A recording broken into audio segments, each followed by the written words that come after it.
रवींद्र वस्त्रनिकेतन सलगरे खास लग्न बस्तावा आहेरासाठी होलसेलपेक्षाही कमी किमतीत संपूर्ण कुटुंबाची खरेदी। कांजीवरम, बनारसी, झुल्ला, Bangalore silk, Madurai silk, Calcutta cotton full व्हरायटीत उपलब्ध। सूट व इंडो शेरवानी, हळदीसाठी कुर्ता, सफारी, ब्रँडेड शर्ट, पॅन्टचे खास कलेक्शन।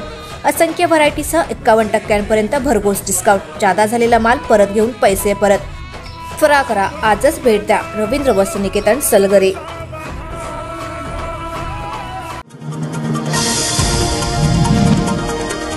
सांगली शहरासह शिराळा, वाळवा, तासगाव तालुक्यातील काही गावांमध्ये वादळी वारे, मेघगर्जनेसह जोरदार पाऊस झालाय। वादळी वाऱ्यामुळे मिरज शहरातील अनेक झाडे उन्मळून पडली आहेत, तर मिशन हॉस्पिटल चौकात असलेल्या संभाजी ब्रिगेड रिक्षा स्टॉप येथील 3 रिक्षांवर भली मोठी झाडाची फांदी पडल्याने रिक्षांचं मोठं नुकसान झालंय। काही दिवसांमध्ये उष्णतेच्या तीव्रतेमध्ये प्रचंड वाढ झाल्यामुळे नागरिक वोकाड्याने हैराण झाले होते। उष्णतेच्या तीव्रतेचं प्रमाण 42 पर्यंत गेलं होतं। अचानक आज दुपारी 3 वाजण्याच्या सुमारास वादळी वारं सुरू झालं। गारांसह पावसाने सुरुवात केली। पाऊस सुरू झाल्यानंतर यामध्ये वादळी वाऱ्याचं प्रमाण जास्त होतं। मेघगर्जनेसह पावसाने सुरुवात केली। तासभर पडलेल्या पावसाने शहरातील सखल भागात पाणी केलं। लक्ष्मी मार्केट, दत्त चौक, कुंभारखन, एसटी स्टँड, वखार भाग आदी भागात पाणी झालं होतं। मिशन हॉस्पिटल चौकात झाडाखाली असलेल्या संभाजी ब्रिगेड रिक्षा स्टॉप आहे, त्या स्टॉपवर 3 रिक्षा लावल्या होत्या। वादळी वाऱ्यामुळे भल्या मोठ्या झाडाच्या फांद्या उभ्या असलेल्या 3 रिक्षांवर पडल्याने मोठं नुकसान झाले। लोकसभा निवडणुकीत काँग्रेस पक्षातून बंडखोरी केलेले अपक्ष उमेदवार विशाल पाटील यांनी सायंकाळी आमदार विक्रमसिंग सावंत यांच्या घरी त्यांची भेट घेतली। यावेळी बाजार समितीचे सभापती नाना शिंदे, काँग्रेसचे तालुका अध्यक्ष बाबासाहेब कोडक, काँग्रेसचे शहराध्यक्ष निलेश बामणे, माजी ग्रामपंचायत सदस्य सलीमभाई पच्छापुरे, यश सावंत, शिवकुमार तंगडी, शिवा गुजरे, प्रदीप मानाग्ने आदी जण उपस्थित होते। नुकत्याच झालेल्या लोकसभा निवडणुकीत विशाल पाटील महाविकास आघाडीने तिकीट नाकारल्यानंतर या निवडणुकीत अपक्ष म्हणून दंड थोपटले होते। आमदार विक्रमसिंग सावंत यांनी जरी महाविकास आघाडीबरोबर राहण्याचा निर्णय घेतला असला तरी त्यांचा अदृश्य हात विशाल पाटील यांच्या मागे होता। काँग्रेसच्या सर्व कार्यकर्त्यांनी अपक्ष उमेदवार विशाल पाटील यांचा जोमाने प्रचार केला होता। त्याच पार्श्वभूमीवर विशाल पाटील यांनी शुक्रवारी सायंकाळी आमदार सावंत यांच्या निवासस्थानी भेट घेत त्यांचा आभार मानले। जत तालुक्यातील आसनगी येथील कार्यक्रमाला दोघेही एका गाडीतून कार्यक्रम ठिकाणी रवाना झाले। सांगली महापालिकेचे नव्यानेच रुजू झालेले आयुक्त तथा प्रशासक शुभम गुप्ता यांनी शहरातील उद्यानांना आज सकाळी अचानक भेट देऊन सर्व सांगलीकरांना आश्चर्याचा सुखद धक्का दिलाय।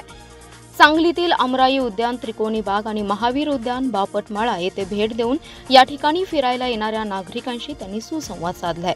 उद्यानात फिरायला येणाऱ्या आणि योगा करणाऱ्या नागरिकांच्या अडीअडचणी समजून घेतल्या। तात्काळ उद्यानातील अडचणी दूर केल्या जातील यासंबंधी आदेश करण्यात येतील असं त्यांनी सांगितले। उद्यानाची साफसफाई आणि सुरक्षितता, लहान मुलांची खेळणी तसेच व्यायामाची यंत्रसामुग्री याची दुरुस्ती आणि देखभाल यासाठी शासकीय स्तरावरून योग्य ती कार्यवाही तसेच लोकसहभागातून नाविन्यपूर्ण उपक्रम राबवले जातील असा विश्वास यांनी यावेळी व्यक्त केलाय। पावसाळ्यात चालण्याचा ट्रक चिखलयुक्त आणि नादुरुस्त होतो। योगा करण्यासाठी शेड नसलेल्या ठिकाणी शेड उभारण्यात यावेत। दरवर्षी नवीन झाडे लावण्यात येऊन त्याची निगा राखण्यात यावी। जुनी झाडे आणि गवती लॉन याची देखभाल, दुरुस्ती व निगा राखण्यात यावी। अमराईमध्ये ड्रेनेज तसेच पाण्याच्या पाईप फुटलेल्या आहेत, त्यांची दुरुस्ती करण्यात येऊन सर्व अमराईमध्ये पाण्याचं व्यवस्थापन व्हावं। ठिबक सिंचन केल्याने पाण्याची बचत होईल, अशा विविध विषयावर त्यांनी नागरिकांशी चर्चा केली आहे।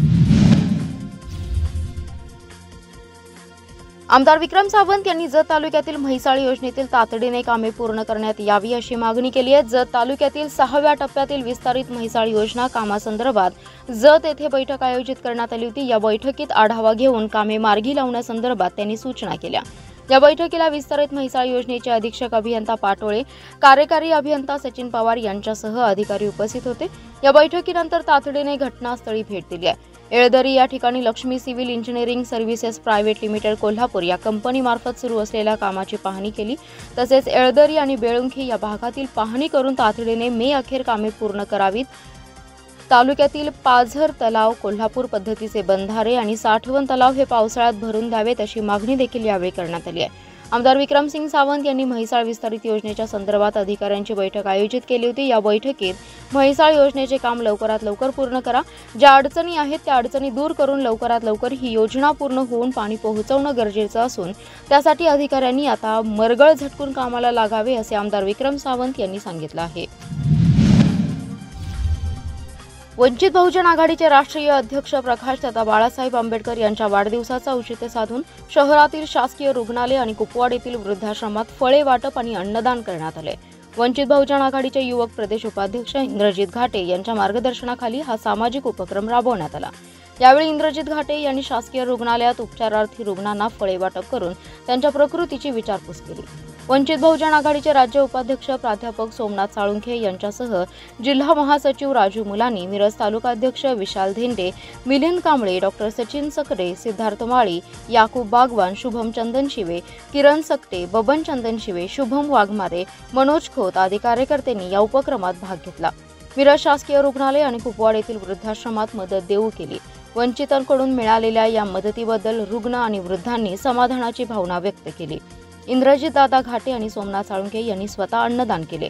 यावेळी इंद्रजित घाटे म्हणाले, वंचित बहुजनचे राष्ट्रीय अध्यक्ष प्रकाश दादा बाळासाहेब आंबेडकर यांच्या वाढदिवसाचे औचित्य साधून पक्षाच्या पदाधिकारी आणि कार्यकर्त्यांनी एकत्र येऊन सामाजिक बांधिलकी जोपासली आहे। प्रकाश आंबेडकरांच्या पाठीशी महाराष्ट्रातील जनता आहे। समाजातील शोषित, पीडित, वंचित घटकासाठी तळागाळात जाऊन कार्यकर्ते काम करीत आहेत। वाढदिवसाचे औचित्य साधून गरिबांना केलेल्या मदतीतून मानसिक समाधान मिळाले। जनतेनेही प्रकाश आंबेडकरांना अशीच साथ द्यावी अशी भावना इंद्रजित घाटे यांनी व्यक्त केली। माहिती अधिकार कार्यकर्ता संतोष कदम याच्या खून प्रकरणी संशयित नितेश वराळे, सूरज जाधव, तुषार भिसे आणि पसार असलेल्या सिद्धार्थ चिपरीकर आणि शाहरुख शेख या 5 जणांविरुद्ध जयसिंगपूर येथील अतिरिक्त जिल्हा व सत्र न्यायालयात दोषारोपपत्र दाखल करण्यात आले। संतोष कदमच्या खून प्रकरणात अॅट्रॉसिटीचे कलम लावण्यात आले। सांगलीतील माहिती अधिकार कार्यकर्ता संतोष कदम याचा खून 7 फेब्रुवारी रोजी कुरुंदवाड नांदणी रस्त्यावर झाला होता। आदल्या दिवशी तो कुरुंदवाड येथे जातो म्हणून तिघांसमवेत मोटारीतून गेला होता। रात्री उशिरा तो परतला नाही, त्यामुळे पत्नीने शहर पोलीस ठाण्यात तो बेपत्ता झाल्याची तक्रार दिली। त्यानंतर दुपारी त्याचा खून झाल्याचे उघडकीस आले। माहिती अधिकार कार्यकर्ता संतोषच्या खुनामुळे राज्यभर खळबळ उडाली आहे। संतोष यांनी शासकीय कार्यालयातील काही गैरप्रकार बाहेर काढले होते। महापालिकेतील घोटाळ्यांविरुद्ध आवाज उठवला होता। भ्रष्ट अधिकाऱ्यांवर कारवाई करावी या मागणीसाठी तो महापालिकेवर मोर्चा काढणार होता। मोर्चाची परवानगीही मिळाली होती। तत्पूर्वीच त्याच्या खुनाची बातमी पुढे आली। या खून प्रकरणी मोटारीतून गेलेले नितेश वराळे, सूरज जाधव, तुषार भिसे या तिघांना कुरुंदवाड पोलिसांनी अटक केली आहे, तर चिपरीकर आणि शेख हे दोघे हत्या पसार आहेत। पोलिसांनी 90 दिवसात दोषारोपपत्र दाखल केले। संशयितांविरोधात अॅट्रॉसिटीचे कलम वाढवण्यात आले। दोघे संशयित पसार असल्यामुळे पोलिसांचा तपास अद्यापही सुरू आहे। पोलिसांनी तपासात आर्थिक कारणातून खून झाल्याचं सांगितलं आहे, मात्र खुनाचं खरं कारण वेगळंच असल्याचा नातेवाईकांचा संशय कायम आहे।